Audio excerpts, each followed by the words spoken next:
School furniture నిమిత్తం సర్కారు వారు ఏర్పాటు చేసిన కాంట్రాక్టుకు 9,99,995 రూపాయలకు టెండర్ పెట్టిన గోపాలరావు గారికి ఇవ్వడమైంది.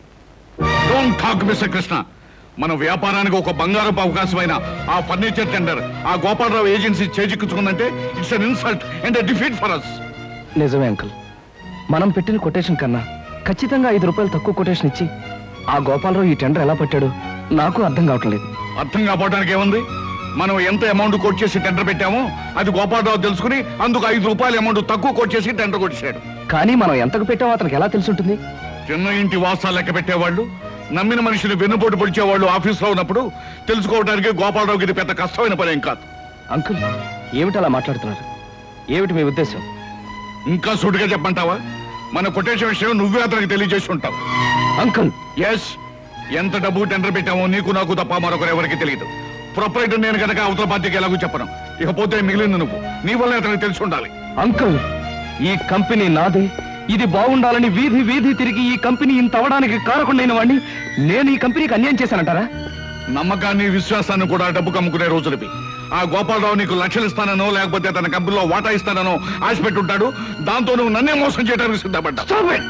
తప్పు చెయ్యకుండా నిప్పులాగా బ్రతకాలనుకుంటున్నా నన్ను నీతి లేనివాడు మోసగాడు అంటున్న మనిషి మీరు కాక మరొకరు అయినట్టయితే నేనేం చేసేవాడో నాకే తెలియదు. గుప్పెడు మెతుకులు తిన్నా కష్టార్జితంతో సంపాదించానే గాని మరొకరిని మోసం చేసి సంపాదించలేదు.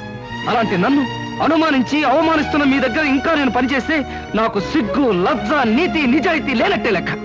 అందుకే ఈ క్షణంలోనే రిజైన్ చేస్తున్నాను.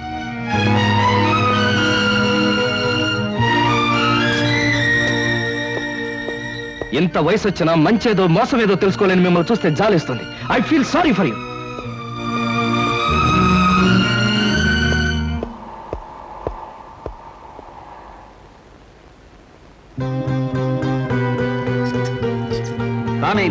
లోపలికి రావయ్యా. వద్దన్న మనుషుల దగ్గర నుంచి వచ్చేస్తున్నా నువ్వు కావాలనుకున్న మనుషుల దగ్గరికి రావాలయ్యా. అలా లైట్ పోల్లా నిలబడితే బాగుండదు. కారెక్కు మాట్లాడుకుందాం. Come on, don't waste your valuable time.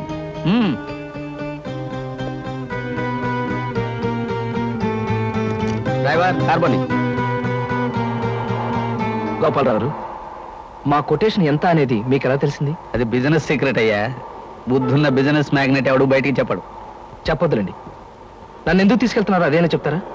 వరసకి మామ, వృత్తిలో బాస్ అయిన కోటేశ్వరరావు నిన్ను అరిచి కరిచినంత పనిచేస్తాడని నాకు ముందే తెలుసు. ఇలాంటి తెలివైన వాడిని తెలివి తక్కువగా వదులుకుంటున్నప్పుడు పట్టుకోవడమే నాలాంటి తెలివైన వాళ్ళ పద్ధతి. అంటే ఏమిటి మీ ఉద్దేశం? ఏముంది, నిన్ను మా కంపెనీకి జనరల్ మేనేజర్గా అపాయింట్ చేద్దాం అనుకుంటున్నాను. ఇప్పటి వరకు నువ్వు తీసుకున్న జీతం 2,000. నేను నీకు 5,000 ఇవ్వాలనుకుంటున్నాను. ముందు ముందు పెంచే ఉద్దేశం కూడా ఉంది. ఇక నా కంపెనీలో పనిచేయడానికి నీకు అభ్యంతరమే ఉంటుంది? అదృష్టం, అవకాశం నా రూపంలో నిన్ను వెతుక్కుంటూ వస్తే ఏదో ఆలోచించి వదులుకోవటం చాలా పొరపాటయ్యా. ఓకే అనేసి. ఓకే సార్, మీరిచ్చే ఆఫర్కి ఒప్పుకుంటున్నాను. లక్ష్మి, నేను అలా బయటికి అమ్మా అమ్మా. ఏమిట్రా గావు కేకలు? లక్ష్మి వాంతులు చేసుకుంటుంది. నేను చూస్తానుండు. పొద్దున్నే పెసరట్లు తింటుంటే ఎక్కువ తినకు, అజీర్తి చేస్తుందని చెప్పాను. చెప్పిన మాట వినవా? చూడు ఎలా బాధపడుతున్నావు. నువ్వో తిక్కాడివి. తిన్నందువల్ల కాదురా వాంతులు. మరి దేనికి? నువ్వు తండ్రివి కాబోతున్నావు. అబ్బా, నేను తండ్రిని కావడం ఏంటే? నాకు ఆల్రెడీ ఓ తండ్రి ఏడ్చి చచ్చాడుగా. అప్ప పగులుతుంది.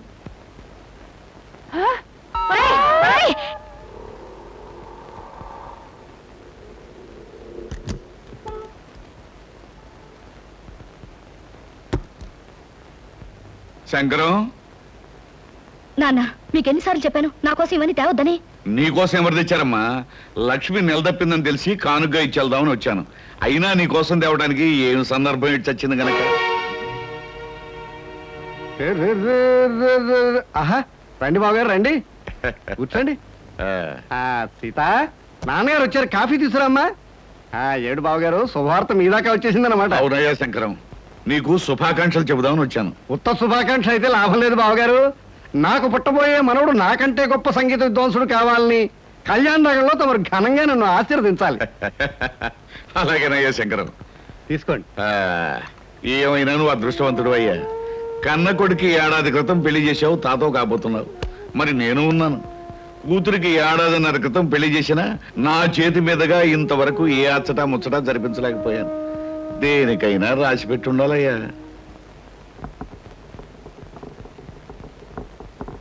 అమ్మా సీత, నువ్వు ఇంకా ఇక్కడే కూర్చున్నావా?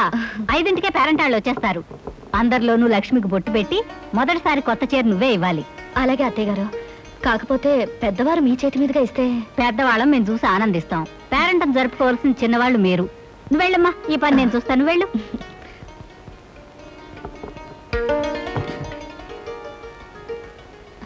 అందరి ముందు కూర్చోవలసిన లక్ష్మి ఇది కట్టుకుంటే బాగుంటుంది. ఏమిటి లక్ష్మి నువ్వు చెప్పేది? అవునండి, సాయంకాలం పేరంటంలో మంచి బిడ్డను కనాలని నన్ను దీవించి మొదటిసారిగా నా చేతిలో చీర పెట్టమని మీ వదినికి పురమాయించింది మీ అమ్మ.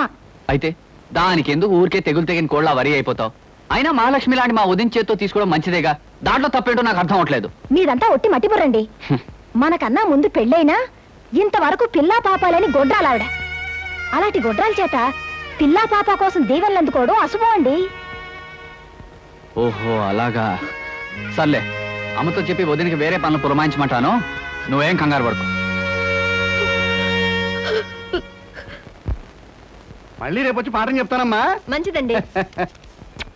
ఎంత నేర్చినా ఎంత చూచినా. శంకరయ్య గారు, శీఘ్రమేవో సంగీత ప్రాప్తిరస్తు. నాలాంటి మహావిద్వాంసులకు పాదాభందనం చేయడం మామూలే అనుకో. ఏమిటి, సంగీతం నేర్చుకోవాలని సరదా పుట్టిందా? నాకు సంగీతం నేర్పడం కదయ్యా బాబు. నా కాపురాన్ని కాపాడవయ్యా. ఏమిటయ్యా? నాకు పిల్లలు ఉండరన్నావు, దానికి పిల్లలు పుడతారన్నావు. సంగీతం పేరుతో దానికి దగ్గర అయ్యావు. ఇలా దాన్ని వల్లోకి లాక్కుని నాకు అన్యాయం చేయడం నీకు ధర్మమేనా చెప్పు? చీ ఎంత మాట అన్నావయ్యా మన్మథరావు. నాకు ఎలాంటి దురుద్దేశాలు ఏవీ లేవయ్యా. నాకు కొడుకులున్నారు, కోడళ్ళున్నారు, మహాలక్ష్మి లాంటి భార్య ఉంది. నాకు సంగీతం అంతగా రాకపోయినా కాస్తో కూస్తో సంస్కారం ఉందయ్యా. మరి నువ్వు చేస్తుంది ఏమిటయ్యా? చూడు మన్మథరావు, పేకాట అనే దురలవాటికి అలవాటు పడిపోయాను. ఎప్పటికప్పుడు డబ్బులు కావాలి. జాతకం అనే నెపంతో డబ్బులు సంపాదిస్తూ ఉంటాను. మీ ఆవిడ ముందు నోటికొచ్చిందల్లా కూసి అడపా చిల్లర పుచ్చుకుంటూ ఉంటాను. అంతేకాని కల్లో కూడా నాకు ఆవిడ మీద దురుద్దేశం ఏమీ లేదయ్యా. నువ్వు చెప్పేది నిజమా? నీ మీద ఒట్టు. అమ్మయ్యా, ఇప్పుడు నాకు మనశ్శాంతిగా ఉందయ్యా. చూడు శంకరయ్య, నీకు ఎప్పుడైనా డబ్బు కావాలంటే నన్ను అడుగు, నేను ఇస్తాను. అంతేనా? నువ్వే డబ్బులు ఇస్తూ ఉంటే సంగీత పాఠాలు ఎందుకు చెప్తానయ్యా? అయినా నా పిల్ల కూడా నాకు సంగీతం వచ్చు. ఎందరో మహా క్లబ్కు టైం అయింది. అలాగే. నమస్కారం.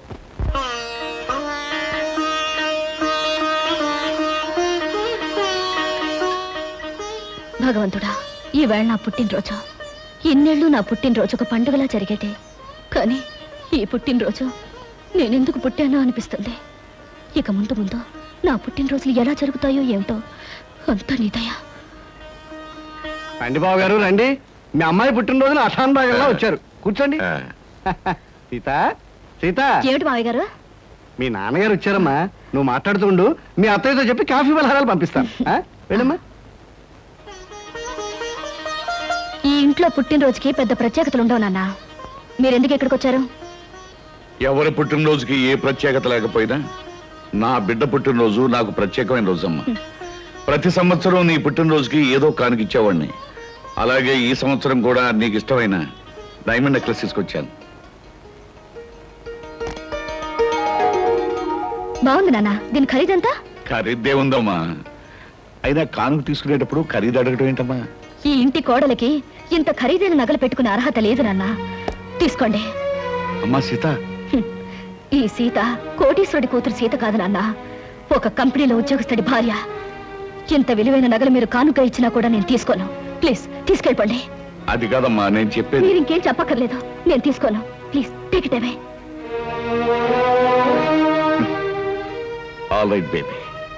ఇది నువ్వు ఎవరి చేత్తో ఏ విధంగా ఇస్తే తీసుకుంటావో నాకు తెలుసు. ఈ హారం నీ మెడలో వేసుకునేట్టు చేస్తాను.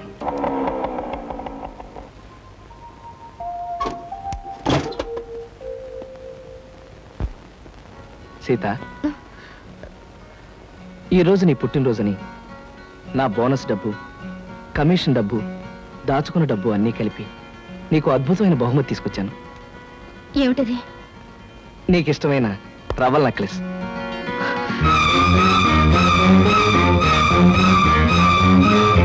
ఇది మీరు కొని తీసుకొచ్చారా? లేకపోతే కొట్లో కొట్టేసి తెచ్చానుకున్నావా? కాదా, పరాయి వాళ్ళ దగ్గర అడుక్కుని తెచ్చిచ్చారనుకుంటున్నాను. సీత, ఏమిటి నువ్వు అనేది?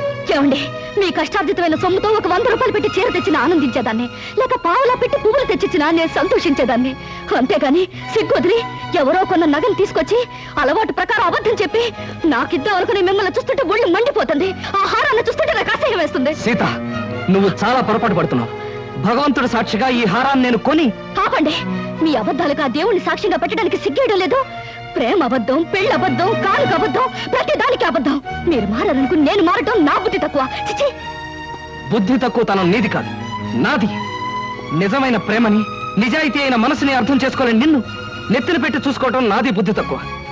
అనుక్షణం నా మనసును గాయపరుస్తున్నా ఓర్పుతో ఉండి నీ ప్రేమను పొందాలనుకోవడం నాది బుద్ధి తక్కువ. అసలు నీ కానుక తీసుకురావాలనుకోవడం నాది బుద్ధి తక్కువ. మనసనే అందమైన అద్దాన్ని భద్రంగా చూసుకోవడం పోయి దాన్ని బద్దలు కొట్టడమే జయంగా పెట్టుకున్న నిన్ను ఆ భగవంతుడు కూడా క్షమించడు. అమ్మా సీత, ఎన్ని పంతాలు పట్టింపులు ఉన్నా పుట్టినరోజు నాడు మీ నాన్నగారు స్వయంగా తీసుకొచ్చి ఇచ్చిన కానుకని కాదనకూడదమ్మా. ఆయన ఇస్తే తీసుకోలేదని మా చేత్తో ఇమ్మన్నారు. తీసుకోమ్మా.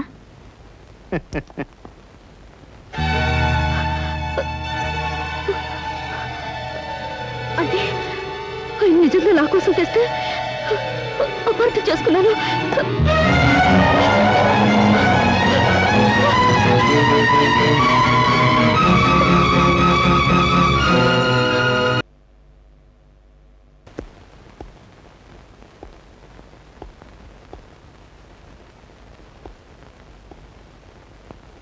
ఏమండి?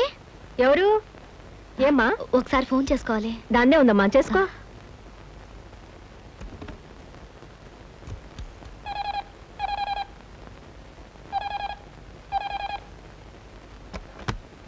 Hello, Ramakrishna speaking. నేనండి, సీతని. ఏమిటి అనుకోకుండా ఎక్కడికి ఫోన్ చేసావు? చేసిన పొరపాటు క్షమించమని అడుగుదామని.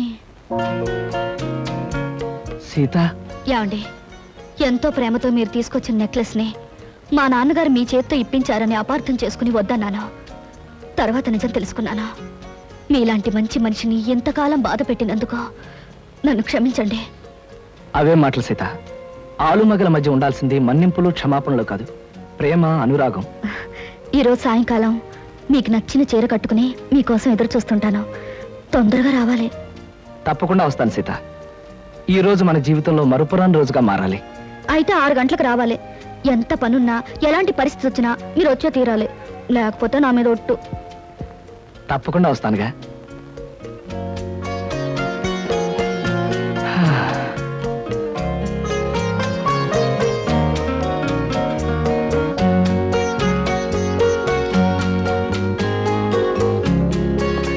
సీత,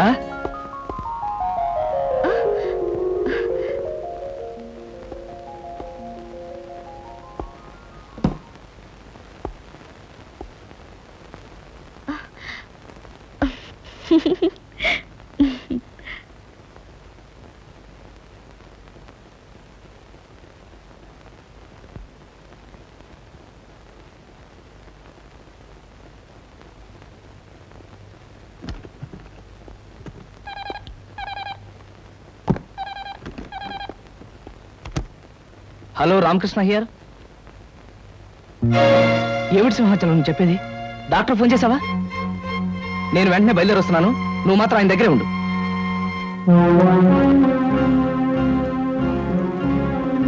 డాక్టర్ గారు, ఎలా ఉంది ఆయన పరిస్థితి? ఒక రకంగా సీరియస్ గా ఉందని చెప్పాలి. ఇది 2వ సారి ఆయనకి హార్ట్ అటాక్ రావటం. ఇంజెక్షన్ ఇచ్చాను. డాక్టర్, తప్పనిసరి అయితే హాస్పిటల్ తీసుకెళ్దాం. చెప్పండి. ప్రస్తుతం హాస్పిటల్కి తీసుకెళ్ళినా పెద్దగా ఫలితం ఉండదు.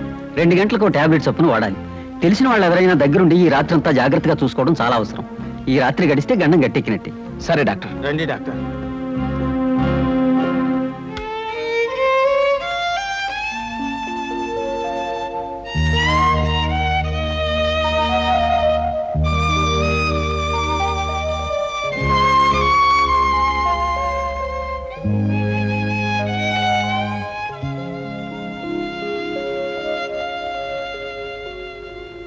బాబు, అయ్యగారు నిద్రపోతున్నారుగా, ఇక మీరు ఇంటికి వెళ్ళండి.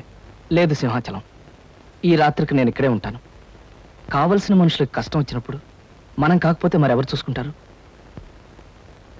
ఆయనంటే మీకంత అభిమానం, గౌరవం గనకనే ఆయనకి మీరంటే ప్రాణం. ఆయనకి నేనంటే ప్రాణం అనేది ఒకప్పటి మాటరా. ఇప్పుడు నన్ను ఆయన కావాలనే దూరం చేసుకున్నారు. నేనేం తప్పు చేయకపోయినా నా మీద నింద వేసి నన్ను తన కంపెనీలోంచి తీసేశారు. బాబు, సమయం వచ్చింది గనక మీకు నిజం చెప్పాలనుకుంటున్నాను.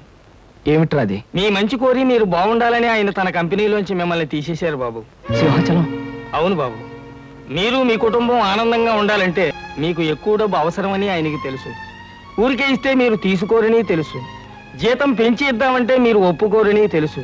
అందుకనే గోపాలం బాబుతో మాట్లాడి ఎక్కువ జీతానికి మీకు ఉద్యోగం ఏర్పాటు చేసి ఇక్కడ కావాలని మిమ్మల్ని నానా మాటలు అని ఉద్యోగం నుంచి తీసేశారు బాబు. సింహాచలం, నువ్వు చెప్పేదంతా నిజమా? నిజం బాబు. నా అల్లుడు చెడ్డవాడని నన్ను తిట్టుకున్నా పర్వాలేదు, ఎక్కువ జీతంతో అతను ఆనందంగా ఉంటే అంతే చాలు అన్నారు బాబు.